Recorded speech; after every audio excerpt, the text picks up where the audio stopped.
Biri gəldi imama dedi, İmam Rıza'ya dedi, ağacan bir nəfər var, hər şey yaxşıdır, amma əxlaqı pisdir.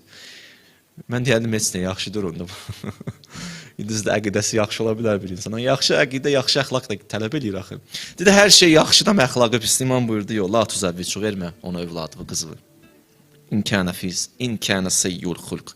Pis əxlaqın yəsinsə, qızını bədbəxt eləmə. Yazıq olar övladın. Quranın yanaşması budur. Quranın yanaşması budur. Ayə deyəcəm sizə. Əl-xəbisat lil-xəbisin. Xəbis xanımlar xəbis kişilərə nəsib. Əl-xəbisun lil-xəbisat. Əksinə də belə. Xəbis xanımlar, xəbis kişi. Bu tərəfində deyir. Ət-tayyibatu lit-tayyibin. Pak kişilər pak xanımlarla. Ət-tayyibuna lit-tayyibat. Pak qadınlar pak kişilərlə ailə qursunlar. Ləhum məğfirətun və rizqun kərim ayənin sonunda deyir. Belə tapsalar bir-birlərini, bunların bir məğfirət də var Allahdan. Həmçinin nə var? Rizqun kərim. Yaxşı bir ruzi doları gözləyir. Övladlarımızı pak insanlarla evləndirin. Cavanlar, pak insanlarla, xanımlar, bəylər, pak insanlarla ailə qurun. Mənəviyyatı olan insanlarla, mənəviyyatlı insanlarla. Çünki nikah iki ruhun peyvəndidir. İki dənə ruhun peyvəndidir. Kəmin ki, oxundu, siz aləm deyir orada bir-birinə. O hər işdə. İki ruhun peyvəndidir. Bu balaca məsələ deyil. Təkvin aləmində gör nə iş görürsən sən. Ki ruh birləşir. Kiçik məsələ deyil valla. Quran iman faktorunu önə çəkir. Qapuz döyüləndə, ya qızızı verəndə, ya xanım alanda iman. Ola bilər, bir cavan olar. Məsələn, amma yaxşı bir insan olar. Buna görə danışım. Amma hələ ibadətə o qədər də meyilli. Belə deyil, ibadətdən uzaqdır. Bəlkə də sən təsir göstərərsən ona, ibadətə gələr. İndi o da baxmaq lazımdır. Hardasa baxda danışmaq olar. Ya xanım, ya kişi tərəfdən də. Ola bilər, o ona təsir göstərəcək bu mənəvi yolda. Bu ya ona təsir göstərə bilər mənəvi yol. Amma din əsasən iman faktorunu önə çəkir. وَلَا تَنْكِحُ الْمُشْرِكَاتِ حَتَّى يُؤْمِنَّ. Buyurur, imanlı xanımdan ailə qur. Yaxşı. وَلَأْمَةٌ مُؤْمِنَةٌ خَيْرٌ مِنْ مُشْرِكَةٍ. İmanlı xanım imanı olmayandan daha yaxşıdır. وَلَوْ أَعْجَبَتْكُمْ. O birisi sizi daha da, belə deyə, pulu, gözəlliyi daha da sizə başqa təsir göstərsə də onu qoy kənara. Bu birisi daha mühümdür. Çünki imanı var bunun. Bunun imanı var. Və ailədə bir dənə də sizə gəlin qızıl söz deyim. Cavanlar üçün. İndi də hələ evlənənlərə də aiddir. Ailədə çox mühüm məsələlərdən biri necə ailə olacaqdan mühüm, necə ailə olacaq? Bundan mühüm, niyə ailə qururuq? Bax, bunun sualını tapmaq lazımdır. Niyə ailə qurursan, xanım? Niyə ailə qurursan, cavan? Ən mühüm suallardır. Bax, bu sual kilitdir. Bunu həll edin.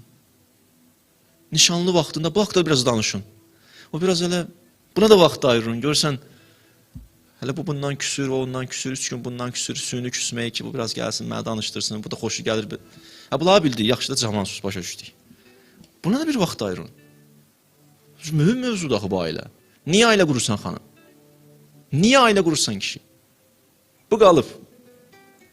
Necə ailə olacaq, bunu söhbət edəcək, gedir.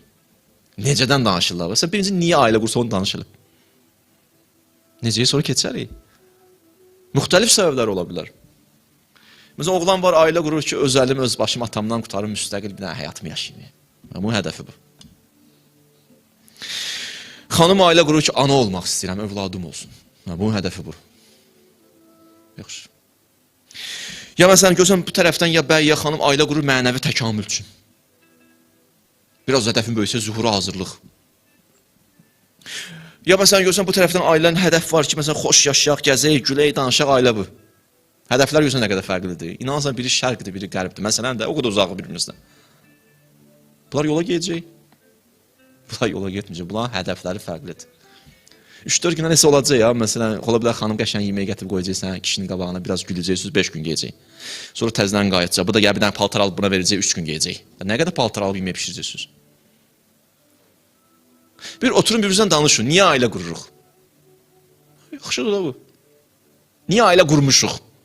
Yaxşı da bu getdi, 15 ilimiz belə getdi. Gəl bir oturaq 15 ildən sonra elə bir 15 ildə yaşayacaq. Sən mənə de, hədəfin nədir? Mən sənə deyim, hədəfim nədir? Bir-birinizlə danışın. Ən böyük müşkillərdən də bir ailədə problem var, amma biri-birinizlə 5-10 dəqiqə otursun, xanım kişi ilə söhbət eləsin, nə var, nə yoxdur. Problemi xanım gelir, rəfiqəsinə danışır, oğlan da gelir, dostuna danışır. Bir özünüzlə danışın. İnanın mənim bu sözümə ki, özünüz yığışıb bir yerə, biraz söhbət edirsiniz, bəlkə də məsələlər əli tapacaq. Mən dəqiq deyirəm sizə. Yadıma düşdü, o biraz üzümüz də gülsün. Mənə dostlardan biri danışdı, deyir, getmişdi başqa ölkəyə, neçə 10 nəfərə yaxın dost. Gəldik, çatdıq, indi oteldə qalırıq, otaqda da. Ayrılıb 2 dostlar getdi, ərəsimiz 2-3 nəfər bir yerdə, məsələn bir otaqda o birisi.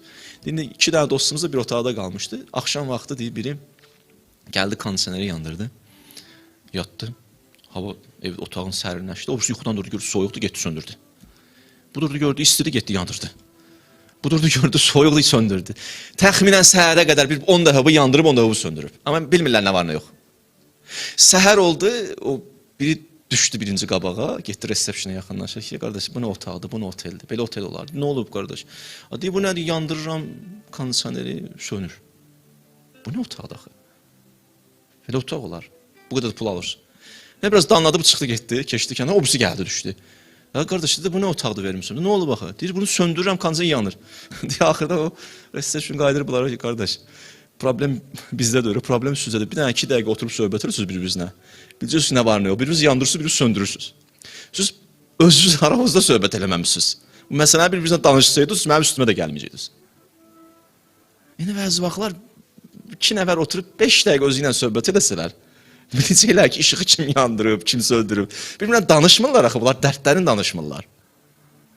Bu neçə ildə evlənir, 2-3 ildir, məsələn 5 ildir yığışıb qalıb bunun içində. Anasına danışıb, bacısına danışıb. Bu da o birisi o cümlə belə. Səbr edirik. Səbirdən mühüm məsələ həll edirik. Məsələ həll edirik. Oturun, dərdləşin. Bu bir məsələ. Və mühüm məsələ hədəf bəlli olmalıdır ailədə. Baxın, gənclər, niyə ailə qurursunuz? Xahiş edirəm, oturun, bir-birinizlə söhbət edin. Necə ailə olacaq da? Mühüm, niyə ailə qururuq sualıdır. Bunu həll edin. Evlənənlər, eybi yoxdur. Deyərsən, qardaş, daha mənim nəvəm var, nə bilim, mənim övladım. Eybi yox. O, ülvi hədəflərlə bir 5 ildə yaşamağın yeri var. Ailə qoy değişilsin. Aba havası değişilsin. Bir istiqamətə gedin də. Gələsiniz bir mərkəzə də. Bir hədəfə tərəf gedəsiniz. Mən deyərdim ki, bu danışdığım 2-ci cümlədə ən mühüm cümlələrdən biri bu idi. Niyə ailə qururuq? Bunun haqqında düşünməyə dəyər. Hətta Quran özü düşünməyə dəvət edib ailə mövzusuna. Baxın ayə. Və min ayatihi. Və min ayatihi. Deyərəm inşallah ayəni yazsınlar gələn cümlədən. Və min ayatihi ən xələqə ləkum min ənfusikum əzvacən litəskunu iləyhə və cəalə beynəkum məvaddətən və rəhmə innə fi zəlikə lə ayatin liqovmi yətəfəkkərun. Ailədən danışır. Axırı deyəcəyi söz budur ki, niyə ailə qurun? Aramlaşasınız, rahatlaşasınız, mənəvi hüzur duyasınız və mənəvi hüzur duyduğunuz yerdə də Allaha tərəf hərəkət edəsiniz. Bu öz yerində sonda Allah deyir liqovmi yətəfəkkərun. Təfəkkür edənlər üçün burada mövzular var. Yəni Allah ailə mövzusunu bizi təfəkkürə çəkir, düşünməyə. Ən mühüm təfəkkür də budur ki, ailə mövzusu niyə ailə qururuq? Bunu həll edin. Və yaxud niyə ailə qurmuşuq neçə ildir? Bunu həll edin.